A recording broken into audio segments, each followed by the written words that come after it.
যাদের জীবনে দোয়া করার পরে দোয়া কবুল না হয়ে সমস্যা আরো বেশি বেড়ে যাচ্ছে, তারাই দোয়া কবুলের গল্পটি মনোযোগ সহকারে শেষ পর্যন্ত শুনুন। শেষের দিকে এমন কিছু শুনতে পাবেন যেটার জন্য আপনি মোটেও প্রস্তুত না।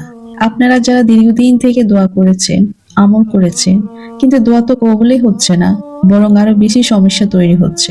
আপনি হয়তো বুঝতে পারছেন না যে আল্লাহ তাআলা আপনার জন্য কি প্ল্যান করে রেখেছেন, আল্লাহ তাআলা আপনার জন্য কি ভাবছেন, আল্লাহ তাআলা আপনার দোয়াটা কি কবুল করবেন, আল্লাহ তাআলা কিভাবে আপনার দোয়া কবুল করবেন। আর এটা না বোঝা খুব স্বাভাবিক, কারণ আল্লাহ তাআলা হচ্ছেন আলিমুল গায়ব। আল্লাহ তাআলা আমাদের জন্য সবসময় ভালো কিছুই করেন। আল্লাহ তাআলা কোরআন মাজিদের মধ্যেই বলেন, কষ্টের পরে আসে স্বস্তি, কষ্টের পরে আসে আনন্দ। তাই আমাদেরকে ধৈর্য ধারণ করতে হবে এবং আল্লাহ তাআলা যে প্ল্যান করে রেখেছেন আমাদের সেটার জন্য অপেক্ষা করতে হবে। আজকের এই দোয়া কবুলের গল্পটি ঠিক সেই ধরনের একটি দোয়া কবুলের গল্প। গল্পটি একটু লম্বা হবে, কিন্তু শেষের দিকে আপনি এমন কিছু শুনতে পাবেন যেটা সত্যি আপনাকে অবাক করে দিবে। তাহলে চলুন গল্পটি শুনে আসি। গল্পের শুরুতে তিনি লিখেছেন, বাবা মায়ের একমাত্র মেয়ে হিসাবে আমি খুব আদরের একটা মেয়ে। মাদ্রাসায় পড়ার সুবাদে ছোটবেলা থেকে আমার দিনী পরিবারে বেড়ে ওঠা হয়েছিল, কিন্তু হেদায়েত হওয়ার গল্পটা আমি আজকে বলতে চাই। 2023 সালের শুরুর দিকে আমার বয়স তখন 17 চলছে। একাডেমিক লাইফ মানে দাওরা জামাত, যেটাকে মাস্টার্স বলা হয়, সেটার ফাইনাল বোর্ড পরীক্ষার 7 দিন আগে হঠাৎ করে ভীষণ অসুস্থ হয়ে পড়লাম। ভীষণ অসুস্থতার বলতে সরাসরি ইমার্জেন্সিতে ভর্তি হতে হলো। হঠাৎ করে পেটে ব্যথা সহ বুকে ব্যথা শুরু হলো। যাই হোক, পরীক্ষা দিতে পারিনি বোর্ডে। এরপর থেকে প্রতি মাসে একবার করে ইমার্জেন্সিতে ভর্তি হয়ে ব্যথা নামিয়ে বাসায় আসতে হতো। জীবনটা তখন পুরোই শূন্য হয়ে গেল আমার। ছোট্ট একটা বাচ্চা মেয়ে আমি, জীবনে কখনো কষ্ট কি জিনিস সেটা বুঝতেই পারিনি। সে আমি এখন এক হসপিটাল থেকে আরেক হসপিটালে দৌড়াদৌড়ি করছি। খাওয়া দাওয়া থেকে শুরু করে সবকিছু বন্ধ হয়ে গেল আমার। স্যালাইন দিতে দিতে আর জায়গা ছিল না। এভাবে 7 মাস চলছে। ডক্টররা এবার হতাশ হয়ে গেলেন। বাংলাদেশের অ্যাপোলো স্কয়ার হসপিটাল থেকে শুরু করে ইবনে সিনা পর্যন্ত এমন কোনো হসপিটাল নেই যেখানে বাবা আমাকে নিয়ে যাননি। পরে বাধ্য হয়ে স্কয়ার থেকে একটা রেফার করে দিল যে বাংলাদেশে আর কোনো চিকিৎসা নেই, হায়দ্রাবাদে যেতে হবে। এদিকে ভিসা প্রসেসিং এর জন্য দৌড়াদৌড়ি করতে শুরু করলো বাবা, কিন্তু ভিসা হলোই না। এদিকে দিন দিন আমি ভেঙে পড়েছি, ভাতও খেতে পারছিলাম না। 15 দিনের মাথায় ইমার্জেন্সিতে গিয়ে ভর্তি হয়ে ব্যথা নামিয়ে আসি। এইভাবে 8 মাস পর অদ্ভুত ভাবে বাবা আমাদেরকে সবাইকে নিয়ে ওমরা করতে গেলেন। আমি কাবার গিলাফ ধরে অসুস্থতার জন্য দোয়া করে এসেছি। চোখের সব পানি ঢেলে দিয়ে এসেছি মুলতাজামে। বাসায় আসা 2 দিনের মাথায় আবারও ভয়ঙ্কর অসুস্থতা। কিচ্ছু করার নেই আর। হঠাৎ বাবা আমাকে নিয়ে বিআরবি হসপিটালে নিয়ে আসলেন বাবার পরিচিত একজন ডক্টরের কাছে। দেখে তিনি কেবিনে ভর্তি করালেন, কিন্তু ব্যথার তীব্রতা বাড়তে থাকলো। এক পর্যায়ে আইসিইউ তে শিফট করে দেওয়া হলো। এরপর সার্জারি করা হলো। ল্যাপারোস্কোপিক সার্জারি, আরেকটা অসুস্থতাও ছিল। সব মিলিয়ে আমি প্রচুর ভেঙে পড়লাম। কি দোয়া করে আসলাম আর কি হলো। তখন আমি কোনো আমলে জানতাম না, শুধু তাহাজ্জুদে চোখের পানি পেলে দোয়া করতাম আর 5 ওয়াক্ত নামাজ, এতটুকুই। সার্জারি হয়েছে 2024 সালের মে মাসে। অক্টোবর নভেম্বরের দিকে আমাকে আবার এক শায়েখ বলেছিল, তুমি ইস্তেগফার করো আর দুরুদে আমল করে দেখো, আল্লাহ পরীক্ষা নিচ্ছেন। তখন আবার নতুন সার্জারি হয়েছে। সেজদা দিতে পারতাম না, নামাজ পড়তে ব্যথা করছিল প্রচুর, খাওয়া দাওয়া তরল চলছিল। তখন ঘুমের ওষুধ খেয়ে ঘুমাতে হতো। আমি মেনে নিয়েছিলাম আমার ভাগ্যকে। হতাশা, ফেরেশানি আর কষ্ট, অসহায়তা সব মিলিয়ে আমার জীবনে কিছুই ছিল না। তখন চোখের পানিও বেকার মনে হতো। আমাকে কখনো কেউ ফুলের টোকাও দেয়নি, অথচ আমাকে আইসি পর্যন্ত যেতে হলো। বাবা তো আর ভিতরে আসতে পারতেন না, তিনি কাছের বাহিরে দেখতেন আমার মুখে অক্সিজেন দেওয়া, এই বিরক্তিকর বিপ বিপ আওয়াজ, প্যাথেটিক টাকটাও দেওয়া হতো। যাই হোক, এরপর 2025 সালে আসলো আমার জীবনে রহমত হয়ে। এই 1 বছর আমি যা পেয়েছি আর যা হারিয়েছি সবই বিশাল। আমার কেন জানি মনে হতে শুরু করলো যে আমি অনেক পাপী, তাই এই অসুস্থতা আমার জন্য শাস্তি স্বরূপ। আমাকে ক্ষমা চাইতে হবে। এরপর অল্প অল্প করে শুরু করলাম ইস্তেগফার আর দুরুদের আমল।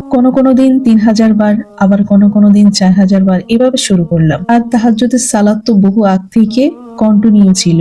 আমার আর কোনো ফজিলত জানা ছিল না, নিজেকে অনেক পাপী মনে হতো। তাই ইস্তেগফার আর দুরুদ আমল করতে অনেক ভালো লাগতো। বাবা হঠাৎ বললেন, আমি চাই তুমি হাফেজা হও। আমার মনে হতো আমি হাফেজা হতে পারবো না, কিন্তু 2025 সালের কোরবানির পরে জোর করে বাবা হাফেজার টিচার দিলেন।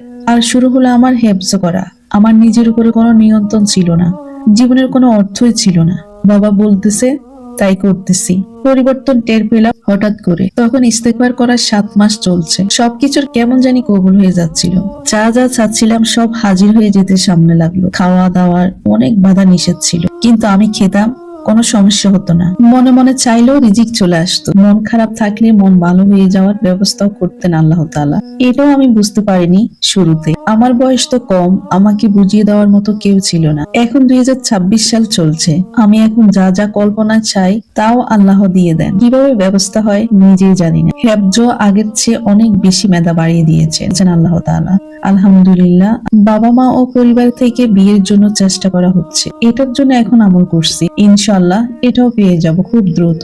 আমার রব আমাকে নিজে হেদায়েত দিয়েছে, আমি সেটা বুঝে উঠতে পারিনি। আলহামদুলিল্লাহ।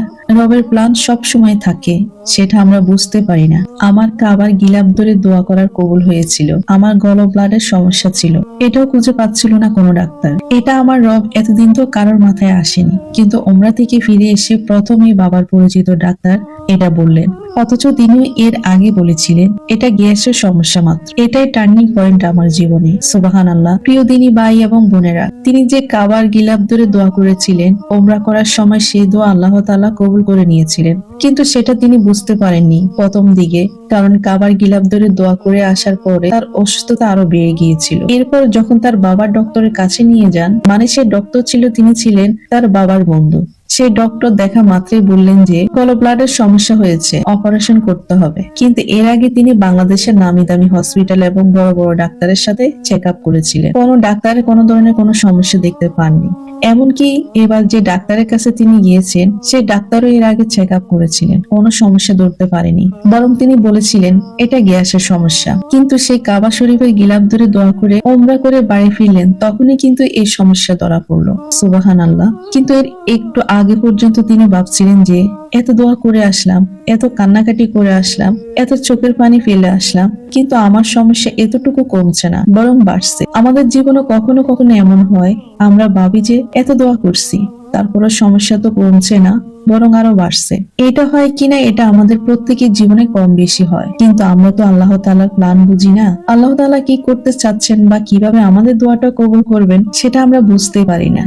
এই বোনও কিন্তু প্রথমবারের দিকে বুঝতে পারেনি, কিন্তু আল্লাহ তাআলা দোয়া এমন ভাবে কবুল করলেন যে সমস্যা একদম গোড়া থেকে সমাধান করে দিলেন। আল্লাহ তাআলা প্ল্যান কতই না সুন্দর। আল্লাহ তাআলা আমাদের জীবনে সমস্যা দেন বড় কিছু ভালো করার জন্য। এই সময় যদি আমরা সবুর করে ধৈর্য ধারণ করি, তাহলে আল্লাহ তাআলা অবশ্যই আমাদের জীবনে ভালো কিছু দিবেন, বড় কিছু দিবেন।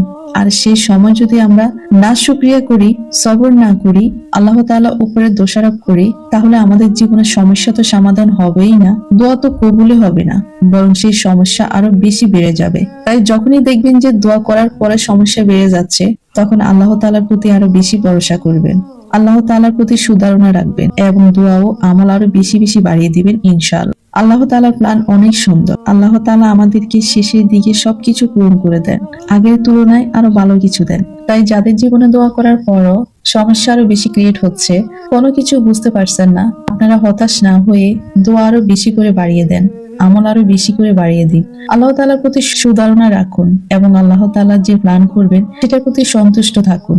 ইনশাআল্লাহ শেষ বেলায় দেখবেন যে আল্লাহ তাআলা প্ল্যান কতই না সুন্দর ছিল। আল্লাহ তাআলা কত সুন্দর করে আমাদের জীবনকে গুছিয়ে দিচ্ছেন। প্রিয় দিনী ভাই এবং বোনেরা, পরিশেষে দোয়া করি আল্লাহ তাআলা যেন আমাদের সকলের দোয়াগুলো কবুল করে নেন এবং সবার মনের ইচ্ছা পূরণ করে দেন। আমিন। আসসালামু আলাইকুম ওয়া রাহমাতুল্লাহি ওয়া বারাকাতুহু।